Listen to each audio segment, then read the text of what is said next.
There was a time when Friday night had a sound. It wasn't a notification. It wasn't a ringtone. It was wheels on polished wood. A low rumble at first, then a rhythm. Hundreds of tiny wheels rolling in circles under colored lights, moving faster and faster until the whole building seemed alive. You could hear it from the parking lot, the bass from inside, the laughter by the entrance, the clack of skates on tile. You remember sitting on a wooden bench, pulling the laces tight, pretending you weren't nervous. You remember the first lap, holding the wall like your life depended on it. Then the second lap. Then the third. And then, at some point, you let go.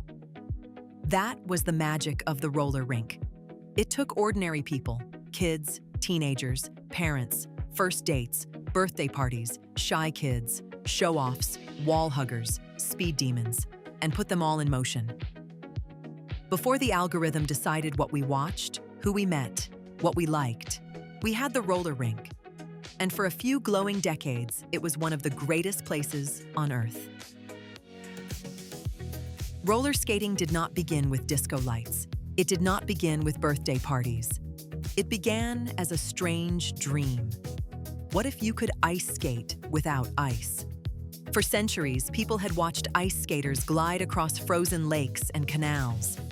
So inventors began asking a simple question. Could you put wheels where blades used to be? In the 1700s, early versions of roller skates appeared in Europe. The most famous early name is Joseph Merlin, a Belgian inventor often credited with creating an early roller skate in the 1760s. But these early skates were not the smooth, stylish things people would later know. The wheels were arranged in a single line, more like modern inline skates. They were difficult to steer. That was early roller skating. In 1863, James Plimpton of Massachusetts changed roller skating forever. His idea sounds simple now, but it was revolutionary. Instead of putting the wheels in one straight line, he arranged them in two pairs, 2 wheels in front, 2 wheels in back. But the real magic was in the turning. Plimpton's skate allowed the skater to lean and curve. For the first time, ordinary people could roll around a room in a way that felt controlled. That changed everything. Because when skating became easier, it became social. By the late 1800s, roller rinks began appearing in cities and towns. They were not just places to exercise. They were places to be seen. People dressed up to skate. Young men and women met there. Music played. Couples circled the floor. Spectators watched from the sides. It gave people a reason to leave the house.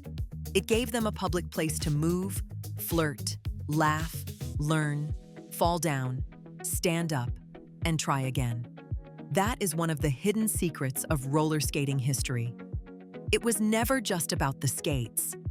It was about the room, the music, the people, the feeling that something might happen tonight. As the decades passed, roller skating kept changing. There were skating clubs, competitions, speed skating, artistic skating, roller hockey, roller derby. By the 1930s, 40s, and 50s, roller rinks had become part of American life. The formula was simple, but nearly perfect. Of course, the first few minutes could be brutal. Everybody remembers that part. The stiff rental boots, the wheels that felt too fast, the kid who shot past you backward like he had been born on skates, the one person who could spin in the middle of the floor while everyone else was trying not to crash. That was the rink's quiet power. It taught confidence without calling it confidence. It taught resilience without calling it resilience. By the time the 70s arrived, America was changing. Music was changing. Fashion was changing. And roller skating was ready for its most iconic transformation. The sale of roller skates was up nationally 50% last year. A technological factor that's contributed to the skating boom is the development of these polyurethane wheels that give a much smoother ride than the old-fashioned steel roller skates. Polyurethane wheels, which became common in the 1960s, made skates smoother and grippier than older wooden or metal wheels. That technical change mattered more than people realize. The 1970s roller rink was not just a place to skate. It was a place to perform yourself. People came dressed for the floor, tube socks pulled high, short shorts. And then disco arrived. The beat of disco fit roller skating almost too perfectly. 4-on-the-floor rhythm, big bass lines, songs built for movement, music that made the whole room feel synchronized. You didn't just skate around in circles. You made an entrance. You found the beat. You watched the good skaters and tried to copy them. If you were young in that era, the rink was more than entertainment. It was where you learned social life. And it happened every weekend. For kids, the roller rink felt enormous.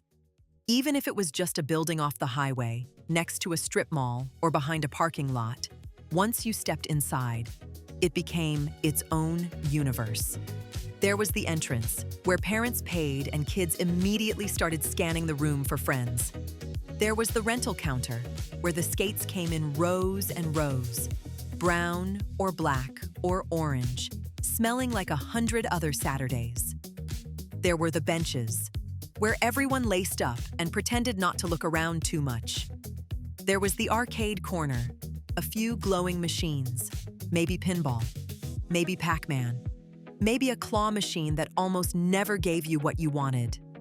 There was the snack bar, pizza slices under heat lamps, nachos with cheese that came from a pump, hot dogs, popcorn, slushies, soda in waxy paper cups.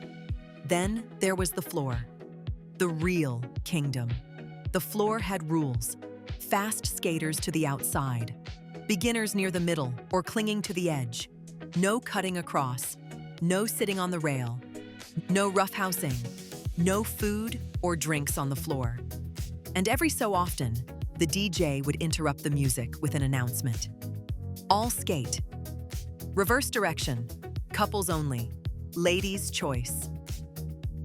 The moment the lights dimmed and the disco ball scattered little pieces of silver across the floor. For a kid, that disco ball felt cosmic, like the ceiling had opened up and dropped stars into the room. And underneath those stars, you were not just a kid from school. You were someone in motion, someone with a little more courage than before.